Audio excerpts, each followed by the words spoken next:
కొత్తపల్లి అనే గ్రామంలో సూరి అనే ఒక వ్యక్తి ఉండేవాడు. అతని భార్య పేరు రూప. సూరి రూపల సంసారం లక్ష్మీదేవి విష్ణుమూర్తి జంటలాంటిది అని అందరూ అనుకునేవారు. సూరి రెక్కలు ముక్కలు చేసుకుని కష్టపడే రైతు. రూప అతనికి తగ్గ ఇల్లాలు. పొద్దున్నే లేచి వాకిట్లో ముగ్గులు వేసి పెరట్లోని ఆవు పాలు పితికి భర్తకి కడుపు నిండా అన్నం పెట్టడమే ఆమె ప్రపంచం. ఒకరోజు ఉదయం రూప తన చేతిలో పాలగిన్నెతో హాల్లోకొస్తుంది. సూరి గోడకున్న రాముడి క్యాలెండర్ వెనుక రహస్యంగా ఒక ఎర్రటి కవర్ దాచడానికి ప్రయత్నిస్తున్నాడు. రూపని చూసి ఉలిక్కిపడి తడబడుతూ చేతులు వెనక్కి తిప్పుకుంటాడు.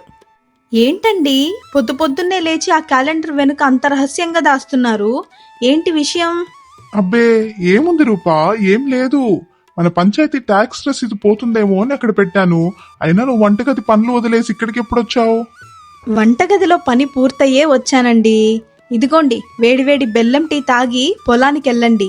అన్నట్లు వచ్చే వారం మన ఊరి సీతారాముల తిరునాళ్ళుంది కదా, ఈ ఆదివారం మనం టౌన్కి వెళ్ళి కొత్త బట్టలు తీసుకుందామా? వద్దు రూపా, ఈ ఆదివారం నాకు టౌన్లో చాలా పెద్ద పని ఉంది. నేను రావడం కుదరదు. నువ్వు అమ్మని తీసుకొని మన ఊరి బజార్లోనే ఏమైనా కొనుక్కో. ఏంటోనండి, ప్రతిసారి టౌన్లో పననే చెప్తారు.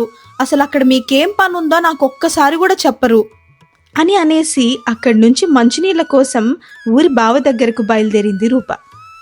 అక్కడుండే చెట్టు కింద అరుగుపైన రామయ్య మరో వ్యక్తి ఇలా మాట్లాడుకుంటూ ఉన్నారు. ఏంటో సామి, ఈ కాలం మనుషులు పైన ఒకలా లోపల ఒకలా ఉంటారు.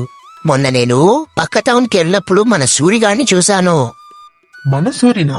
వాడు పొలం పని వదిలేసి టౌన్లో ఏం చేస్తున్నాడు? అదే కదయ్యా వింత. ఆ పెద్ద రాయల్ హోటల్ లేదా, అక్కడ బయట నిలబడున్నాడు. అతని చేతిలో పెద్ద పూల బొకే, ఒక చిన్న కవర్ కూడా ఉంది. కాసేపటికి ఒక చలాకీగా ఉన్న కుర్రపిల్ల వచ్చి అతని చేపట్టుకొని లోపలికి తీసుకెళ్ళింది. సూరి నవ్వుతూ ఆ పిల్లకా కవరిచ్చాడు.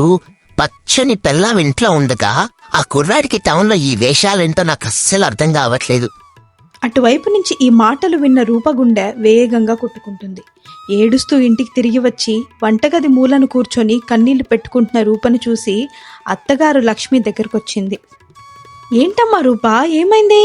బావి దగ్గరికి వెళ్ళిన దానివి అలా ఏడుస్తూ వస్తున్నావు. ఏమైనా ముళ్ళు గుచ్చుకుందా?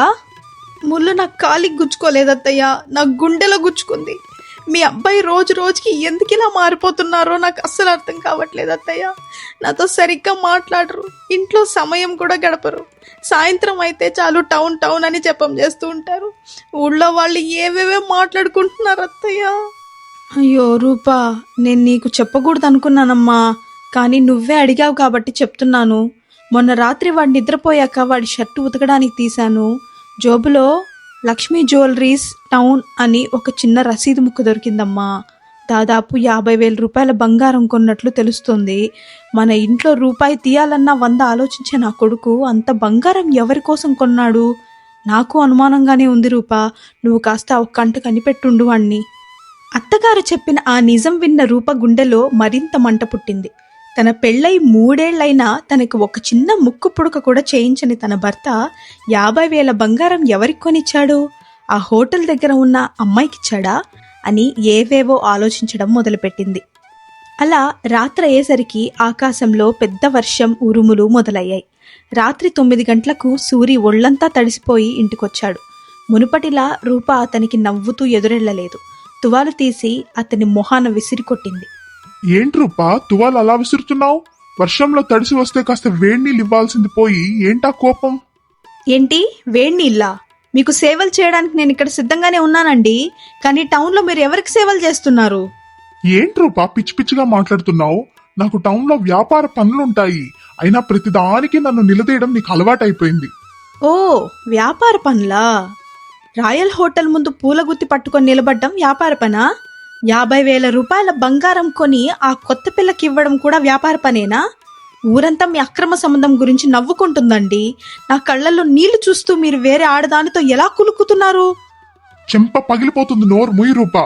నా ప్రాణం పోయినా చేయని పనిని నా మీద మోపుతున్నావా? నా క్యారెక్టర్ని అనుమానిస్తున్నావా? నీకు నా మీద నమ్మకం లేనప్పుడు నేనేం చెప్పినా వేస్ట్. నువ్వు ఏమైనా అనుకో, నేను వెళ్తున్నా అని చెప్పి అక్కడి నుంచి వెళ్ళిపోయాడు. రూపకి ఉదయం సూరి రాముడి క్యాలెండర్ వెనుక ఏదో దాచిన దృశ్యం గుర్తుకు వచ్చి అక్కడికి వెళ్ళింది. ఆ కాగితాన్ని బయటికి తీసి రూప దాన్ని విప్పి చూసింది. అదొక బంగారు కాసుల పేరు కొన్న రసీదు. దాని వెనుక సూరి చేతిరాతతో ఒక లేఖ కూడా రాసి ఉంది. మన ప్లాన్ ప్రకారం అంతా సిద్ధమైంది. ఈ తిరునాళ్ళ రోజు రాత్రి 8 గంటలకు ఊరి చివరున్న రావి చెట్టు వెనుక గుడి దగ్గరకు ఆ కాసుల పేరు తీసుకొనిరా. ఆమెకి ఈ విషయం అస్సలు తెలియకూడదు అని ఆ లేఖలో రాసి ఉంది. తన కళ్ళ ముందరే ఆధారాలు దొరికాక రూప నమ్మకం పూర్తిగా ముక్కలైపోయింది. అయినా తిరునాళ్ళ రోజు రాత్రి రావి చెట్టు దగ్గర సూరి కోసం వేచి చూస్తున్న ఆ మహిళ ఎవరు? సూరి నిజంగానే రూపను మోసం చేస్తున్నాడా?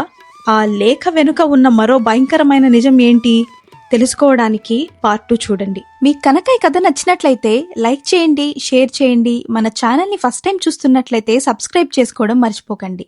Thank you very much for watching.